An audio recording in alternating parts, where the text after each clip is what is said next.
Hello mayam, ay channel asibu yengbiriba khwai pumnamapu taramna oksari. Ngasi aina video anauba ama pudala laksari video asibu like tawbiyo, ay channel asibu subscribe tawbiyo. Hello ma'am, I get to be SBI ATM card ni ma'am suno khang na ramgani khangi ai su khangi khang nam gani haiba adu khang dab singi damak tai ATM but chida si kotak ki ATM but chida gi paisa ka melo thok na haibda fe tang ma'am da inghan jage khang dab singi damak ta khang bu sing de phare khang dab singi damak ta adu si green ero ta usi ma'am na si hoi card si thinjan bi roba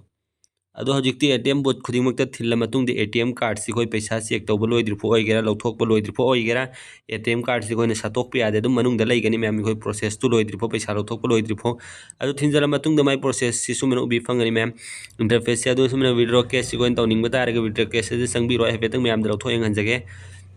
video number ina adu ai current account or current da saving or saving as dai nammage adu khoi na chening do kai gumba pam lagadi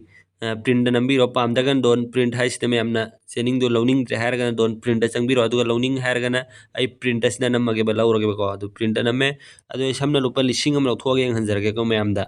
video sida tak boina adu samna lising am irage me am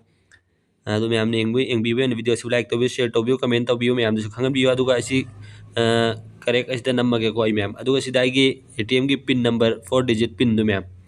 adu duna sana sa gi pin do ko lawthok am dai de sumen nambiro ai su me am da namme hanjarge he pe sumen namme adu touch here sta nambiro pisa lawthok no ina bakta last step ni aduma interface na kam sumen obi me khoi paisa du gi few second ngai bi me am na du sumen khoi tembu sida paisa do hojik thok nai ready de lai re me am ai thok ko me am de hanjarge he pe tang makha de bi me am na ado hojik paisa thok pudi yenga se me am hojik thoke e koi paisa su thoke e ado asi chening slip su thoka ani me am su thoke e ado hojik ATM card asi koi